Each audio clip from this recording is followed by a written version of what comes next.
Me and contenders ain't got no relation. So what you in if ain't no reparation? How much you spending on your preparation? I'm about them binges so to win and be the motivation. Determination is intention plus the willpower. Real power, pressure you should feel ours. Bills tower.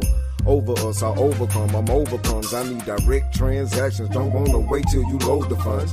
You hold the funds and Joseph come, promote the clerk, demote your son. I overthrow the CEO, I'm taking over some. The chosen one, you throw me one, you owe me two, you holding one, I'm holding you accountable, act like you owe me one. Look, every lesson learned is a lesson taught. Every blessing earned is a blessing caught. Promise I'm meek and humble and grateful for every bit. The head is heavy, so your promise have a heavy fit. The Biggdogg Chico Show. That sports talk. Sco Bug.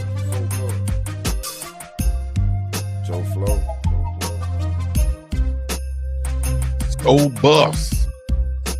Biggdogg Chico Show. We got a special show in a segment. It's going to be wrapped right into this one right here. I got a special guest coming on. We usually do Buff 'em updates. Y'all can stay tuned for more of that coming this spring with myself and my main man, Adam Mustard Tiger. So stay tuned for that. Buff 'em updates. We'll be back. We'll be making an appearance. It should be going on right now, but I had the Biggdogg Chico Show scheduled, and I have to get more graphics done, to be quite honest with you guys. So that's without further ado, let's bring along my main man, Adam Mustard Tiger. How you doing, Adam? What's happening? How you doing? I'm doing great, Chico. How are you? I'm doing good too, man. Finally, we're back on once again in a different capacity. You're joining me on Biggdogg Chico Show, but like we said before, for all the people who tuning in, we usually see us together on Buff 'em updates. Nothing has changed. We will be back more in the spring, as the spring will be starting and popping off March the 11th, right, Adam? And that's when March we'll 11th, probably yep. get back to some things. Talk to me. How's it been? Just with all the news coming in, the coaching changes and everything, how's it been from your end? It's been good. Like I feel like after the Alamo Bowl, got a chance to kind of catch my breath a little bit, and then we got into the contact period for recruiting, which is pretty busy when you work for 24/7 Sports because you're doing a lot of the recruiting coverage. So there were so many offers put out, Chico. When you look at new guys that they've targeted in the 2026 class, 2027, and even 2028. And that's crazy because our oldest is a freshman in high school. And I'm like, I'm calling these young men that are as old as you. And it just kind of just blows my mind a little bit that these young men are kind of thrust in the spotlight that early. But I don't know if it's because of social media and just the fact that they're exposed to more at a young age. Like some of these interviews are fantastic with like 15, 16, 17-year-olds. And I'm impressed. But now we're kind of transitioning and I feel like we do need to do a Buff 'em updates before spring ball because you're starting to see recruiting really rev up. And I just put a thread up on buffstampede.com that we're going to be tracking these visitors that are scheduling visits. You kind of go from that winter contact period where everybody's going to talk really highly of that new offer. So I reach out to these guys. I do feel like the ones that get back to me, because I full on tell them I cover Colorado. If they get back to me, it's kind of an early sign of, okay, he kind of has interest. But it's really when they schedule that visit to Colorado that you know as a Colorado fan that they're really interested in. And today we found out that quarterback Oscar Rios, I was just watching his film before I came on with you, and that's a good-looking quarterback prospect. He's going to take an official visit to Colorado. So that's been kind of the fun part of it. The college football offseason is so long, but you have these little snippets of things that kind of keep your attention, recruiting to spring ball to summer work. And you tune into Well Off and you get to see Chauncey Gooden scream out, "Big boys got to eat." And you get this feeling of being a fan throughout the offseason. So that's fun. Absolutely. A lot of new faces, as you said. We will be diving right into it. But if you guys want to get updated right now, y'all can go to buffstampede.com. Shout out to my main man, William Gardner, also. You guys been tag teaming and still doing your thing and great content from you guys also. So everybody, y'all check that out. We're going to get into some coaching decisions and things like that. Of course, we've been seeing, guys for the last couple of seasons, of course, Coach Prime brings some guys in, and then, you'll see some guys leaving out. Dancy going back home to Mississippi State. Now we got D. Lou going back home to Miami to be the D-line coach there. We still have Sap on that D-line. We still have Coach Hilo moving out there to the edges. And now we're going to have a defensive line coach come in to work with Coach Sap on the D-line to replace Coach D. Lou. From your perspective, from your point of view, what do you think this move will bring to Colorado? Well, it's good that you bring guys in like a George Hilo that is willing to have a different role, kind of get the lay of the ground, lay of the land, I guess I should say, in terms of Colorado. And that's a guy you want to keep on staff from everything Yeah. I've heard. So Yeah. To be able to find a role for him, I think is good, because otherwise, he's a talented coach and there are opportunities elsewhere for somebody like him. So to be able to find that role to keep him in Boulder, I think was good. I've seen some comments about, well, a lot of these are lateral moves, and it's like, I don't really agree with that, because Damian Lewis is a Miami alum. Come on. You can't hold that against him to want to go back there. Right. That's not fair. Or Phil Lodeholt in Vincent Dancy, that was just probably a more natural fit for what they felt like. But as we've seen under Coach Prime, since he got to Boulder, they find a good job of filling those roles. And the O-line is going to be really interesting, Chico. I'm curious your take on this, but having kind of that three-pronged coaching effort with Gunnar White and George Hageman, and you bring in Andre Garode, how do you kind of see that working out? I think it's good because you've got guards, guys that played center. Hageman played tackle and guard. So I feel like you've got kind of a diverse set of tools you can implement into these young men. Yeah. I mean, I think the answer is right there, what we saw in the past. I think with the defensive line last year, everybody was like, how is, Sap going to work with D. Lou and Dancy? Sap is the Hall of Famer. Will he? Well, if you watch Wednesdays with Warren Sapp said, man, check your ego at the door, and he left his ego at a bus down, in Miami and in Canton, Ohio, you know what I'm saying? So, and with the Super Bowl ring. So he doesn't have an ego once he step into that room. And I think that's going to be the same dynamic on the offensive side of the ball with these three guys, Gunnar White, Coach Hageman, and the former Buff Andrew Garrard. I think they're going to check their egos at the door and realize that we all can work together for one common goal. We have different nuances that we could bring to this team. I think Andrew being Andre being a natural center, I think he's going to be able to take on that natural leadership role just naturally. He'll take over that room, I think. Gunnar White is going to be there, solidifying what he's been doing with Coach Prime in the past few years at Jackson State and now in Colorado. So I think Coach Prime is doing what he's like to do also, and that is elevate from within. This guy's been there. He's paid his dues. So we're going to elevate him from within. We're going to bring in Garrard, and he can add what he can add to it, because we know he has some things that he can add, being a former XFL offensive line coach, former Cowboy, Pro Bowler, All Pro. He has the knowledge and he knows what to do. And me personally, I feel like just naturally a center is going to be that leader of the squad. So him stepping into a coaching role, I think it's even more natural for a center, a guy who plays center, to do that than for a guy who even played tackle. That's no knock on Coach Lodeholt or any other coach who played tackle. I just feel like centers have a better grasp on the entire offensive line rather than a guy like a tackle who's kind of playing on the island. He doesn't have to work as much like the center is going to be, working directly with those guys next to him, the guards, and then moving out to those tackles. So I think Andrew Garrard and Andre, I keep saying Andrew, speaking of Swayze, am I saying that right? What am I'm tripping? Andre, yep. Versus Andrew, yeah.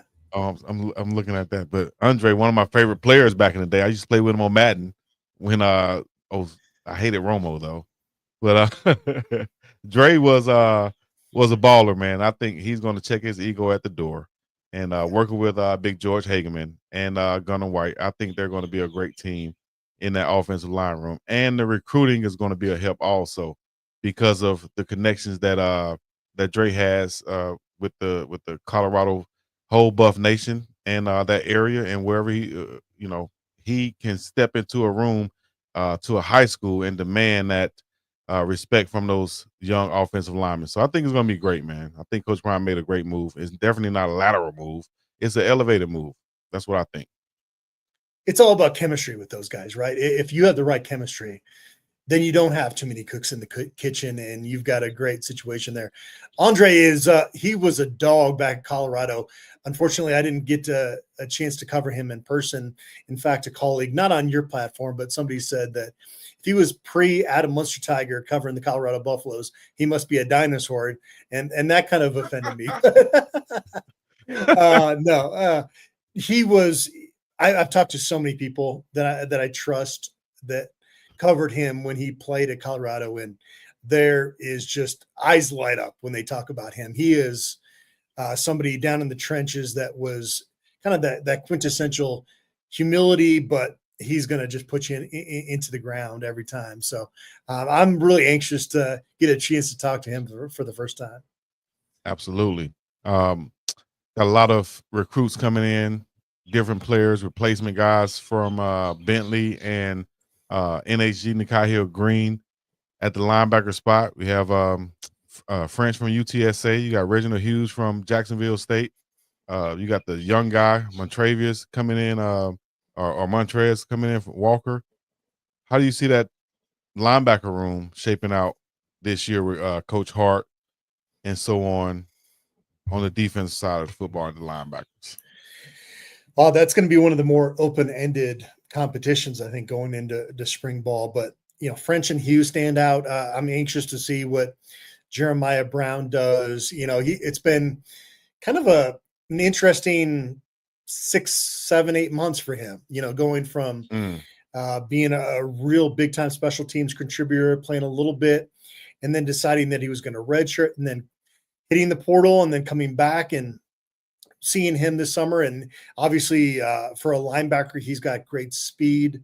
I think that's wide open. I look across the team, not just linebacker, Chico, and it's like left tackle, I put in Penn, Jordan Seaton. If Jaheim Otis is healthy, I probably put him in as a starter on that defensive line. Yeah. At corner, DJ McKinney, probably nickel, Preston Hodge, Colton Hood, you would think is going to step up. But aside from that, maybe Carter Stottmeyer on the back end. But there are so many just wide open competitions going on across this team. I have never – I'm just flat out saying this, and this is honest. I've never been more excited about a spring ball coming up because there's so much to learn about this football team and so much talent. How does this all shake out once we get into that competition phase of things on the football field? Yeah. Kind of like definitely the first phase and the first time Coach Prime is going without his sons and without so much of, knowing what happened in the past, with Shiloh, Travis, Shador, and all Cameron Simon, Craig, all the guys he was familiar with. Now it's kind of like that, like you said, open end competition. This question mark is there. What's going to happen now? It's a new era in Colorado and for the coaching of Coach Prime, Deion Sanders, to see how it's going to work out. But these two new quarterbacks he has in this whole new roster, you got to get to know these guys, got to understand what's going to make them tick, and I think that's what Coach Andrew Swayze, is forging right now with these guys as he's, the team is with him more than anybody right now. He's like the head coach, the strength and conditioning guy. So I think Coach Prime can say, man, after you working with them, who are the leaders?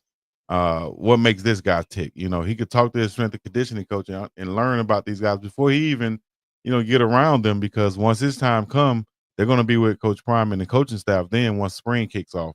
So that's what, Tuesday, Thursday, and Saturdays they're going to be practicing. So, getting these guys in shape right now mentally is the main thing for Coach Swayze. And then once they get with Coach Prime and their position coaches, it's takeoff time for them to install and learn what they need to do. And to just switch over real quick, you mentioned Jaheim Otis. who I'm very excited about. You get him, you already have Anquin Barnes. You got big Amari McNeil. Tawfiq. Just those four right there without even going too far in are some monsters on the defensive line. How excited are you about those guys and about what they can do and bring this season? Yeah, I want to throw Torian Carter's name in there too, right? Victorian too. Yeah. That was a guy that you started to hear as we got closer to the 2025 season of this is going to be a real stud in this program. And unfortunately, he had the injury and didn't really get a chance to show that this past season. So I think that the defensive line, I can't remember the last time I said this about the Colorado Buffaloes. I think their defensive line is actually probably the strength of this football team right now going into spring ball. You've got depth. You're going to be able to rotate those guys through there. If you have some injuries, then the depth might take a hit, but you're still going to have bodies rolling through there. And so that's been a position that's done a really good job of, they've done a really good job of just kind of cultivating that depth in a short period of time. I think O-line, you're intrigued with a lot of those pieces, but it's not established as much as that D-line is right now. So, I'm excited about those rush ends too with Tajay McCoy, big Arden Walker, and then the young guys, London, Merritt, and McPherson. Defensive line can really be something special, especially with George Hilo coaching those edges now. You saw how meticulous he was last year, before and after the games, and working with the linebackers, the inside linebackers. He's going to bring a dynamic to the edge guys. I think that's going to be, a step up even from what Coach Dancy did with all the experience that Coach Hilo has. Yeah, assuming the chemistry is there, and I wouldn't imagine that Coach Prime would elevate him if that was not there inside the building with Coach Sapp, and then whoever you're going to hire for that defensive line coaching job. But Hilo is somebody that is very smart and seems to have a really good connection with Robert Livingston. So you've got Livingston that's coaching safeties on the back end. You've got Hilo in that front seven. I think that chemistry is pretty good with those guys. And, Andre Hart took some, I thought maybe premature criticism last offseason because they didn't like the linebacker play during Coach Prime's first season in Boulder, but that was maybe the group that surprised me the most last year. So I'm anxious to see what he does with that group as well. Yeah. I like those guys that he has. I think he wanted to get more athletic at that linebacker spot. No hate on the tag team Road Warriors last year, but I think that that's exactly what he did with Hughes and French and even Salter back there. He got more athletic sideline and sideline type guys and guys who can get on the other side of the ball to make plays. French had, I think, 17 plus tackles for loss at UTSA. That's exactly what we need. That's a different type of linebacker than what we've had. NHG was pretty good getting back there, making some plays in the backfield, but I think this is what this guy's MO is. Just sifting out the plays before they happen, reading the guards, and getting in the backfield to make those tackles for loss. That's going to be a difference maker on this ball club if French can bring that same type of production to Colorado. I want to see what Montrez Walker does on special teams this year, because I could see him being a bit player his first year, but being kind of the new face of that linebacker position. It might not be in 2025, but that's one of the recruits that I had kind of circled on my list when I was doing an earlier interview of guys that I just wanted to really highlight because I think they have a bright future in Boulder. I think another guy. I don't know if it's going to come in 2025. I mean, that's a lot to ask. But like you said, coming in as a freshman middle linebacker, you got guys in front of you who's been productive. If he can be a spot guy, special teams guy, punt coverage type guy, and actually make plays there, and if he had to fill in at the linebacker spot, could do that, then I think that'll be a successful year for him at the end of the day for Montrez. A guy who was a freshman last year, explosive, we've seen on well-off videos and Reach the People, whichever one it was that just posted, where Brandon Hood, the running back, looked like he was the fastest on the team, at least for that split. I think Cam McHale won a battle also. But that explosion on the offensive side of the football with Cam Michael and Brandon Hood, will we see a lot from them this year? Or what are you expecting, with seeing that explosion from Hood in the backfield? And then you still have Hayden, still got Augustov, Michael Welch. What's the running back room looking like? And then we'll go to the wide receivers. I think I like Cam Michael as much as I did any of those signees in their class. What is that, like 13, 14 months ago now? Yeah. And so it was a bummer that he got hurt. And it's one of those things, I think even reporters fall into this, fans as well. Like, new is always exciting because you're talking about new guys joining the program. And it's not that anybody forgot about Cam Michael, but when he went out there for warm-ups at the Alamo Bowl, it's like, oh my gosh, I almost did forget about him. He's a really fast football player. I think you could put him at running back. You could put him in the Wildcat, kind of the way they did with Isaiah Harge this past season. Just go back and look at Cam Michael's footage. And I understand college is a different animal, but he's got a different gear. So I think he's going to kind of be a little bit of what you saw Draylon Miller be this past season, of somebody that is not going to line up in the same role every time. You're going to see him move around a little bit. Who's the other guy you mentioned there? Brendan Hood out of the backfield. Oh, yeah. Well, I think there's a reason they didn't bring in a transfer running back, right? Like, it's not just Isaiah Augustov, not Michael Welch and Charlie Offerdell and Dallin Hayden. I think Brandon Hood had a big say in that as well, of giving you depth there. You do want 5 guys deep at that position at least. It's tough to go beyond that because guys want carries. It's hard to keep them in your program if you can't at least kind of promise them some type of role. So that's kind of where they are right now. I like Brandon Hood from what we saw to him at that open practice Colorado had down at Denver South High School last year. Okay. But aside from that, it's high school film. There hasn't been a whole lot else, but there's no question he's got that second gear. I like the fact that Brandon Hood, kind of like Isaiah Augustov, is one of those players that, at times it might look like he runs with high pad level, but like when they get to the point of contact, they lower that and they get forward and they get a couple of extra yards. And so he's got that knack to his game that I really like. Absolutely. Shout out to B Hood and Colton Hood. The wide receivers, you mentioned, a little bit with Draylon Miller and Cam Michael, but another wide open type competition because you're bringing in so many young guys. I think it was Wilson, Farrakhan, Gibson, Joseph Williams, a few other guys, but you also have the returners and one big time returner coming off an injury who we've seen in spots, really flash when he's had the chance to. That's Amarion Miller. How big of a role will Amarion Miller play this year? Will he be the number 1 receiver? Will he be able to step up in that role? Or will it be somebody else emerge that we might not be calling their name right now? I mean, the sky is the limit for Amarion Miller. Obviously, number 1, he's got to stay healthy. It seems like when he's had those breakouts, that's been an issue. The consistency part of it, you want to see, obviously. I think part of it is, like, if you're not getting a ton of reps as a receiver, it's sometimes hard to get into that flow. So I don't put that a whole lot on him.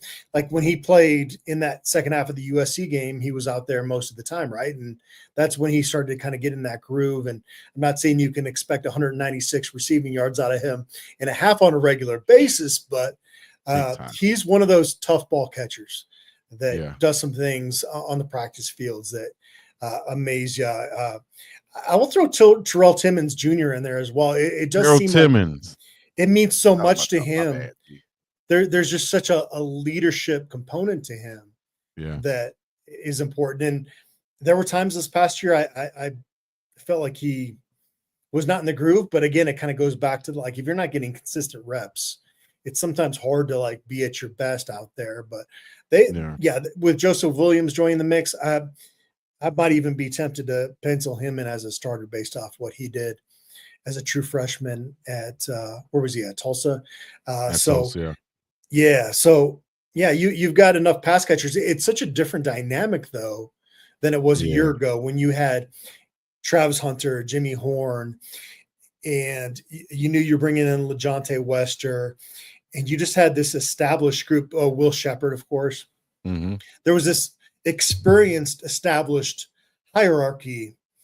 This year, it's going to be a lot of guys competing, but a lot of guys that have multiple years left of eligibility. Terrell Timmons Jr. is the only one that we mentioned here that does not have multiple years of eligibility. So you're going to have guys that can kind of continue to grow. And for that part of it, I think it'll be fun. It's tough to see LeJohntay Wester come into Boulder as a Colorado fan, fall in love with everything he does, and then he's gone. These guys, if everything works out well, can be around for a few years. Absolutely. Joseph Williams had 30 receptions, 588 yards, 5 TDs, 19.6 yards per catch last season at Tulsa. So he's explosive. He can get down the field. Yeah. But you mentioned, Terrell Timmons. I think he was, bothered by injury last year. Once he did get hurt with that lower leg injury, I think after that, kind of lingered with him. Take that red shirt. Then you got Amarion Miller, Draylon Miller. I think those three will be your starters, like you said, with Joseph Williams with the chance to step in there and be a starter. And then you got a bunch of talented young guys, like you said, Cam Michael. Let me see, Wilson, Gibson, and Farrakhan. I think Gibson going to be that wild card, though, who can come in there and be electric, even in special teams. And if he find the niche or a role right there in the slot, and now Draylon can be spelled a little bit, or he can play outside some with Miller and Timmons. Man, that might be my sleeper right there, would be Quinn Gibson. And it might not be much of a sleeper for all the people who came out of Texas who knows who he is. Yeah, I mean, he was the Max Preps National Player of the Year. And I'm sorry, 24/7 Sports, I know you pay my paycheck, but I said this even on a video with them. It's ridiculous that he's a 3-star guy coming in. Come on, what are we doing here? I know some other sites have him as a 4-star, but I'm like, come on, man. Like, y'all have seen this guy. Come on now, dog. You're getting caught up on a size. Yeah. Turn on LeJohntay Wester and what he did at Colorado. There's this a very strong place for a guy like that in this game. Absolutely. That we call it college football. And I'm not forgetting Isaiah Harge, also the Swiss Army knife, who can play wide receiver or running back, you mentioned earlier, and can play on the defensive side of the football. So watch out for that gray jersey doing his best Travis Hunter impersonation this season. He could be a big one also. Let's see. Let's go to first of all, let's talk about Shedeur Sanders being back in Colorado working out. How important is that for the young players to see him and how he's working? And also, you have 4 buffs headed to the NFL Combine, and Shedeur Sanders and Travis Hunter, Jimmy Horn Jr., and LeJohntay Wester. A lot of guys say that we have a few guys that might have got snubbed. We could have had at least 10 go to the Combine. What are your thoughts on that? Yeah, I mean, without having the knowledge of all these other guys that got the invite, right? It's hard to say how many guys should have been invited from Colorado. It obviously is somebody that covers the buffs, and you'd want as many as possible to be able to watch that. But yeah, I'm just anxious to see what Jimmy Horn Jr., if he's fully healthy, can run in that 40-yard dash, because I think that could get him paid. LeJohntay Wester, I'm sure, is going to run a good time as well, but his whole game is more kind of that short area quickness aspect of it. So I'm really glad for Jimmy Horn Jr., because I know this past year was pretty tough for him, just dealing with the injuries, and especially after the first game against North Dakota State, where he was just taken off, and it seemed like his star was on the rise, and then to not be able to kind of build off that, I know was tough, but to still get this opportunity. And I know he did well in those East-West Shrine Bowl practices, so he's already got a little bit of a momentum coming from that. So we'll see. Is Shedeur going to do much at the Combine, or Travis as well? I would guess, with Travis going in as a DB and me knowing the personality of Travis Hunter, I would guess, take an educated guess, that he would go out there and he's going to participate as if he's not the number one guy. And that means that maybe if not, maybe not run the 40. Maybe do that in a controlled time at the pro day. Maybe just do DB drills and then do wide receiver drills once again at pro day with Shador Sanders. So will Shador throw at the combine? I would guess no. I would say look at the film. The all-time leading completion percentage passer in college football, of course, that's been in the news last couple of days. I would say look at the film. How many of the last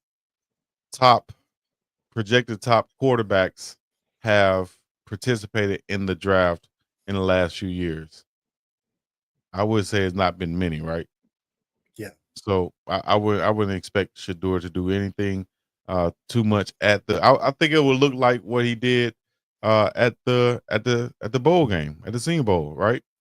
Just do a lot of interviews at the Shrine Bowl. Yeah. Do a lot of interviews, talk to all the teams.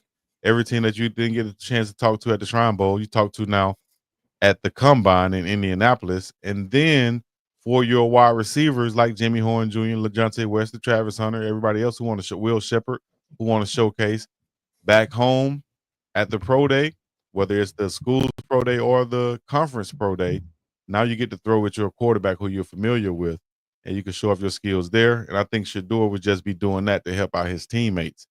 I don't think he has to throw a single pass from now into the draft to be drafted where he's projected to go. Yeah, no, I told you that this is a spring ball that I've looked forward to the most in my time covering the Buffs. The pro timing day is the most. This is the most I've looked forward to covering that as well. I do want to see Travis Hunter do the vertical in front of me. That would be fun. I know he did it during testing and whatnot behind closed doors when they were doing 42 testing. I'll say right now 42. And I just want to see that. I just want to see it. Yeah. Damn. Yeah, they've got to jump out the gym. But yeah, I think that's what I would expect from them. Pro day going to be huge though at Colorado. Yeah. You know, what do you expect from that? We might see some tailgating going on, right? I don't know. They don't let fans in, so you got to get some kind of credential to get in there. So, I'm sure there's going to be a lot of people trying to sneak through that door. I'm sure they're going to show up. I think this is last chance, and let me hype it up a little bit. Last chance that you'll see Travis Hunter, Shador Sanders, and the rest of the guys doing anything like this college related. As still, Colorado Buffalo. This is your last chance, dog. Go get a glimpse of them walking in or something. Go set the atmosphere and have a barbecue in the air and smelling good or something out there. But this is your last chance. You might as well. Yeah. It's true. Yeah. No, yeah. I can't wait for that. This is going to be a fun spring. Again, it kind of bridges the gap from this really long off season that it's sometimes torturous because you get into that season mode and you're used to seeing this team compete, but there's these little glimmers of things that you can really look forward to. Marshall Faulk will be added to that running backs room. He'll be coming there. How excited are you about seeing Marshall Faulk in Colorado? Yeah, it's another Hall of Famer you get to interview, which is pretty cool, right? So yeah, 3 of them. Yeah. No, I definitely. Hall of Famer, man. When Warren Sapp came to talk to us for the first time, it was one of those like, okay, be professional. This is your job. And he was so great with us. And I just want to hear what Marshall Faulk has to say about the running back position, because we've always heard him be this technician of the game, somebody that had such a high football IQ, but it makes sense. Like, he's set up for life to not really want to have to get into this whole coaching grind, but you get enough of a break. I mean, as any human being, you could win the lottery tomorrow. And if you don't have things to fill up your life to make it meaningful, it goes down a pretty depressive path. And not to say that was with Marshall Faulk, but just any human being. You need things that are going to kind of get you out of bed in the morning, get you excited, get you at times. You don't want to be out of your comfort zone at times, but when you do, you look back and go, that was the best thing for me in that situation. And so I'm really anxious to see just kind of how these young running backs kind of respond to his coaching. And you got Tommy Robinson in there. So you've got kind of like the O-line group. You've got this great team that you can provide where maybe one coach has a little bit more of a strong hand in terms of recruiting. Another one's more a little bit more on campus and selling guys when they take their visits. I'd imagine that'll be the case with Marshall Faulk. I don't think you're going to put him on the road 15 days in a row recruiting, but he's the guy when you bring a running back on campus can be a real closer, especially when the parents are there, because Yes. Anybody that is, I'm trying to remember when Marshall Faulk retired, but if you're over 30, you probably have seen him play, right? Or is my math off there? Could be what, 20, could be 20 something, probably 28 or so now, and probably seen him or at least know about him from your parents or your uncles or something like that who might have told you, who might have told you about Marshall Faulk. Or you've seen highlights. He's not that old. It's not been that long, I don't think. But, Marshall Faulk, like you said, just being so technical, and you can hear it in his analysis, on the NFL Network. I think it's just going to be something that is going to be, like you said, instead of him being on the road 15 days in a row trying to recruit, I think the fact that his name holds that weight, that's the recruiting right there. For any coach, parent, somebody who has influence over a recruit, if they're not influencing them, same way I said about with Coach Prime when he became the head coach, same way I said when Coach Sapp became on that defensive line. If you're a defensive lineman, if you're a cornerback, or anybody who is a prospect who's possible going to a D1 school, and you have Colorado recruiting you, anybody who's influencing you should be telling you, hey man, I don't know who that running back coach is at that university, but I know who this one is, and I know what he's done and where he's been. Maybe you need to go over there with Marshall. I think he's going to have a huge impact on recruiting, and just the fact of wanting to go after those 5 stars. It's like we have the capabilities now. It's like I feel like I'm on Uncle Chico now if I make this analogy, but it's like if you're not going to go after a certain girl until until you're presenting yourself a certain way almost.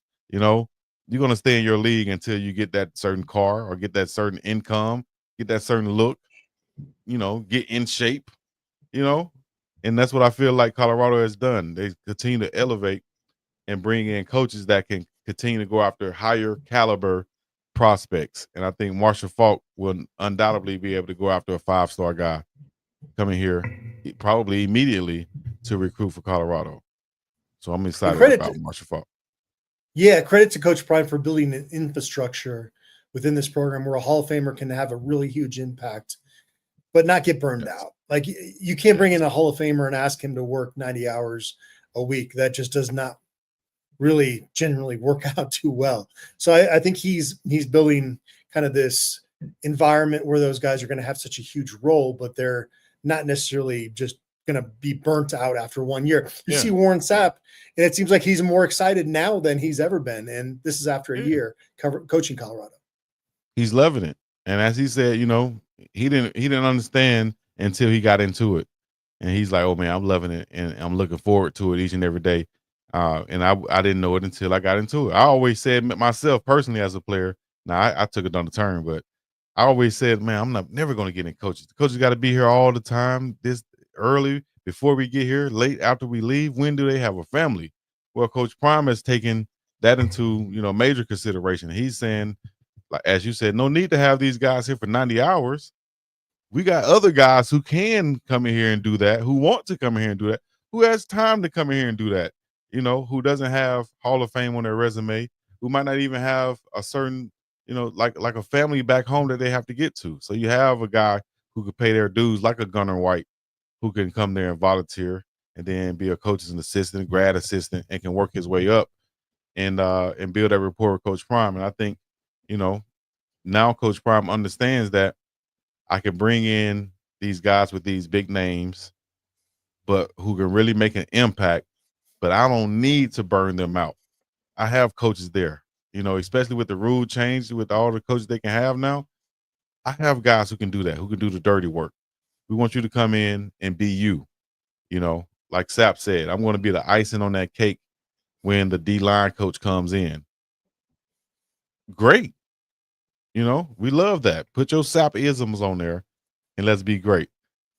Before we get up out of here, the defensive line coach that will come in when that announcement is made, I think everybody will be excited about it. I'm excited about it. I think it's going to continue to elevate this coaching staff. And like I said about Marshall, the caliber of player that we'll be able to go after on that defensive line. Stay tuned for more. That's for everybody And out there. that new D-line coach is going to have a pretty good group. So he's going to be walking into a nice situation. Yeah. Yes, he's going to have something to work with. So, who doesn't want Warren Sapp as their hype man, right? Or their tag team partner, whatever you want to call it. He's on my side, the QB killer. I'll take it all day, every day, and twice on Sunday. But in this case, twice on Saturdays. So, hey, this has been another segment for Buff 'em Updates. If you guys have any questions, y'all can stay tuned for Buff 'em Updates. Myself and Adam, we're going to be dropping before the spring starts on March the 11th and bring you coverage and updates throughout the spring, headed into the summer and to the season, just as we did last year. All right, Adam, you want to leave him with something? Yeah, get on buffstampede.com because we got a lot of recruiting coverage coming your way, and excited to continue to kind of delve into these 2026 recruits that are going to be the next wave of that future that are coming into Colorado. And it sounds like they're going to have more high school signees in this 2026 class than we've seen the previous few years under Coach Prime. So there's going to be a lot more of that high school recruiting stuff, which is kind of in our wheelhouse. And I love it. I got to try to find some of these road trips that we go on covering Colorado to be able to get a chance to watch some of these more of these guys in person. But I'm kind of getting revved up for high school recruiting today, if you can't tell. I've been watching a lot of film, and they have put out a lot of offers, and there is a lot of guys that seem to have pretty genuine interest in the Buff. So I expect this to be the highest ranked in the biggest prop class for the Buffaloes. Nice. I had a few more questions I'm sure I wanted to ask you, and there's some in the chat, but we'll make sure we get to them on the next episode, like Dr. Dre and Snoop Dogg, the next episode. So sounds good. Appreciate you, Adam, once again, man. Tell the fam I said hello. Tell William Gardner I said keep doing his thing. Hopefully we'll get on here, all three of us, once again, and talk some Colorado Buff football and everything else. Until next time. Talk Buffs every day, but like Nate Dogg said, talk Buffs every day. Adam had to leave us with one, baby. Talk Buffs every day. I like that. We'll see you, Chico. Always appreciate you for having me on. Yes, indeed. Thank you. Talk Buffs every day. I like that, Adam. I might have to do something with that. Put that on a t-shirt or something. Hey, man. Biggdogg Chico show. I will be coming back to you guys as much as I can. In the meantime, you can check me out on Unc and Chico each and every Sunday night and Thursday nights. Then we have the morning run, Friday mornings. Let me pause there. Friday mornings, Monday, Wednesday, Friday, dog. Monday, Wednesday, Friday mornings. Y'all can check that out, the morning run. Also, You Tell Me with Uncle Neely and Dukes the Scoop. That's what I'll be producing. That's on Tuesdays. And what am I forgetting? Just more and more shows, man, coming on the Pregame Show Network, Biggdogg Chico channel, and Dukes the Scoop. All right. Until next time, I'm going to get up out of here. I'm going to the beach today. I know y'all think I live in Hawaii and I go to the beach all the time. No, I haven't been to the beach in weeks. But on this happy Valentine's Day, we're going to go take the little ones to the beach and enjoy some sun. All right. Until next time, I'll be up and about this thing. Hit the like, subscribe, comment, all the other good stuff. Peace in the Middle East. Yeah. Buff 'em updates. We out of here. How much you spending on your preparation? I'm about them binges so to win and be the motivation. Determination is intention plus the real power, pressure you should feel. Ours bills tower over us, I overcome. I'm overcomes. I need direct transactions. Don't wanna wait till you load the funds. You hold the funds and Joe's will come.